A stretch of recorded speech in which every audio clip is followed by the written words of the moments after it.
Elle s'appelle Jessie Sawyer et son histoire est à la fois bouleversante et profondément inspirante.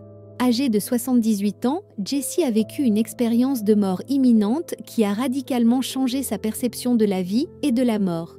Ce qui s'est passé alors qu'elle se trouvait à l'hôpital après une hystérectomie de routine est devenu le pivot d'une transformation intérieure exceptionnelle. Au sortir de l'opération, Jessie ne ressentait aucune douleur. Pourtant, peu de temps après son réveil dans sa chambre privée, elle fut submergée par une sensation étrange et irréelle. Dans un état de faiblesse extrême, alors qu'elle était incapable de joindre le buzzer à côté de son lit, elle sentit un engourdissement s'emparer de ses pieds. Puis, soudainement, un mouvement brusque dans sa poitrine, accompagné d'un bruit de pop, fit que son esprit quitta son corps avec une rapidité fulgurante. Dans un moment où la conscience se détachait de sa forme physique, Jessie se retrouva dans une pièce infiniment blanche, baignée d'une lumière douce et apaisante. Elle pouvait flotter, se tenir droite et ressentit un bien-être parfait, sans douleur. C'était comme si elle avait atteint la version idéale d'elle-même. Dans cet état de pure quiétude, elle aperçut une silhouette familière, l'un de ses meilleurs amis, Anthony, qui l'accueillait avec une tendresse réconfortante. Bien qu'elle souhaitât courir vers lui et l'embrasser, elle comprit que cet instant n'était pas simplement une réunion joyeuse, mais faisait partie d'un événement plus grand, son propre passage vers la mort.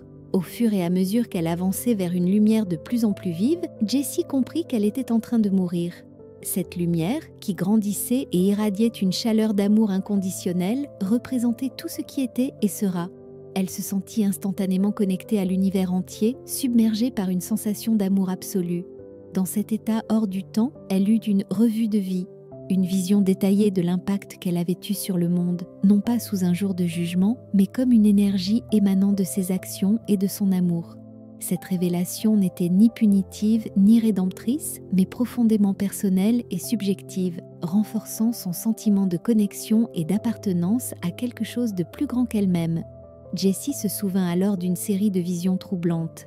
Elle revit les moments marquants de sa famille, l'amour de son mari, l'innocence de ses enfants, la vie qu'elle avait bâtie.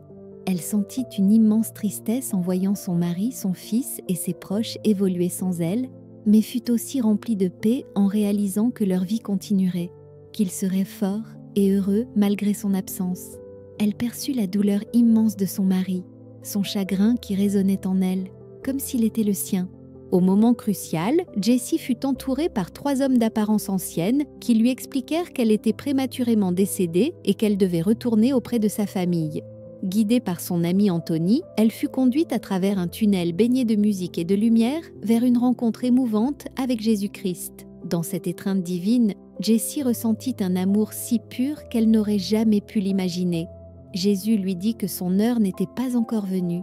Et des anges l'entourèrent pour lui montrer tout ce qu'elle avait besoin de savoir.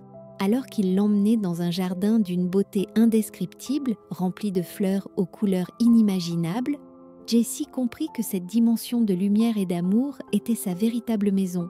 Dans ce lieu hors du commun, elle réalisa qu'elle était destinée à accomplir une mission particulière sur Terre et que son retour parmi les vivants était nécessaire pour partager l'amour et la compassion qu'elle avait rencontrés dans cette expérience transcendante.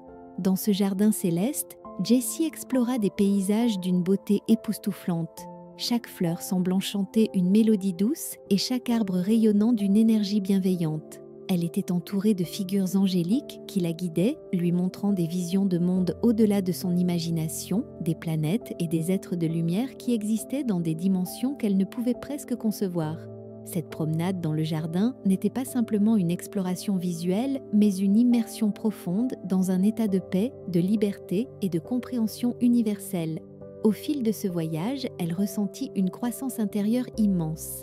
Les anges et Jésus lui révélèrent que sa mission sur Terre n'était pas terminée. Ils lui montrèrent comment l'amour, la compassion et le service aux autres étaient les clés pour réaliser cette mission. Ils l'encouragèrent à retourner dans le monde des vivants pour transmettre ce message d'espoir, de connexion et d'amour inconditionnel afin d'inspirer et de guider ceux qui traversèrent des épreuves. Jessie comprit alors que son expérience de mort imminente n'était pas une fin, mais un pont entre 2 réalités, une passerelle qui lui permettrait d'apporter des changements profonds dans la vie des autres. Alors que le moment de son retour approchait, Jessie se prépara à quitter ce royaume de lumière. Elle écouta attentivement les instructions de Jésus et des anges, absorbant chaque leçon, chaque conseil, avec une gratitude infinie. Ils lui confièrent la responsabilité de partager non seulement son histoire, mais aussi les enseignements qu'elle avait reçus afin de cultiver la paix, la bienveillance et la foi chez ceux qui l'écouteraient. Pris dans un dernier moment d'adieu, elle vit la lumière s'intensifier autour d'elle, une lumière si pure qu'elle en eut l'impression d'être enveloppée dans un manteau d'amour. Elle ressentit une profonde tristesse de quitter ce jardin merveilleux et les êtres qui l'avaient tant aimée, mais aussi une certitude tranquille que son retour avait un but sacré. C'est alors que la scène se fit plus floue. Une sensation de flottement et de légèreté envahit Jessie.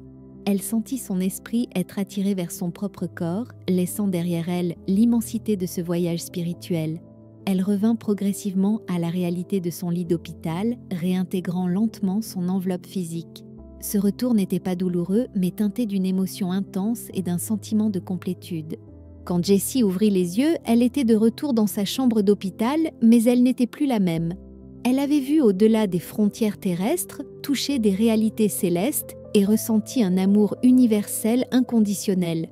Forte de cette expérience, elle savait désormais que sa vie avait un sens plus profond et que sa mission était de partager la lumière et l'espoir qu'elle avait reçus. De retour dans sa réalité quotidienne, Jessie sentit en elle une clarté nouvelle. Bien que physiquement affaiblie par son expérience hospitalière, son esprit était fortifié par la lumière et l'amour qu'elle avait rencontrés. Chaque jour, elle se réveillait avec une gratitude profonde, consciente que sa vie avait été transformée par un voyage extraordinaire qui transcendait l'entendement humain. Dès sa sortie de l'hôpital, Jessie entreprit de partager son histoire. Elle commença par parler lors de petits rassemblements communautaires, dans des lieux de culte et des groupes de soutien, racontant avec une honnêteté désarmante les détails de son expérience. Son récit captivait l'auditoire. Elle décrivait la sensation de légèreté, l'immense amour ressenti lors de sa rencontre avec Jésus et la mission qui lui avait été confiée. Les gens écoutaient, émus et inspirés, trouvant dans ses paroles une source d'espoir et de réconfort face à leurs propres peurs et défis. Jessie ne se limita pas au discours. Elle écrivit des articles, participa à des émissions de radio et de télévision et publia même un livre dans lequel elle détaillait son voyage aux confins de la conscience. Ce livre devint un guide pour beaucoup, offrant un aperçu d'une réalité au-delà de la mort et une nouvelle perspective sur la vie. Dans ses écrits, elle insistait sur l'importance de vivre avec compassion, de servir les autres et de cultiver l'amour inconditionnel, des valeurs qu'elle avait expérimentées durant son passage dans le royaume de lumière. Parallèlement à son engagement public, Jessie poursuivit son chemin intérieur. Elle s'investit dans le bénévolat, notamment auprès de patients en soins palliatifs et de personnes en deuil, où son expérience apportait un réconfort palpable. Elle enseigna aux autres à voir la beauté de chaque instant, à ne pas craindre la mort, mais à la considérer comme une transition naturelle vers une existence d'amour et de connexion universelle. Au fil des années, elle développa également une communauté autour d'elle, un groupe de personnes partageant cette vision renouvelée de la vie, s'entraidant et échangeant leurs expériences spirituelles.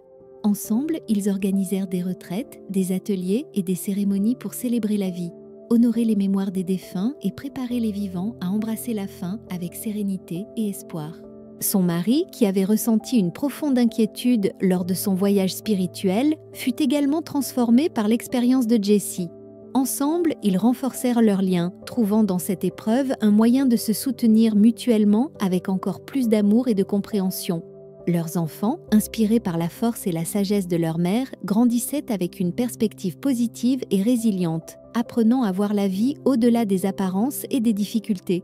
Jessie continua de vivre en accord avec la mission qui lui avait été confiée.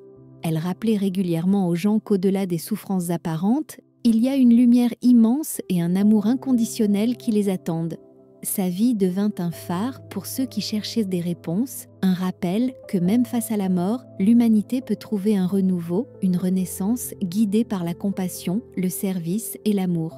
Aujourd'hui, à 78 ans, Jessie Sawyer regarde en arrière avec gratitude et humilité. Elle sait que son expérience de mort imminente n'a pas seulement changé sa propre vie, mais a touché et transformé celle de nombreux autres. Elle continue de partager son histoire, chaque récit étant une passerelle vers une compréhension plus profonde de la vie, de l'amour et du mystère qui nous unit tous.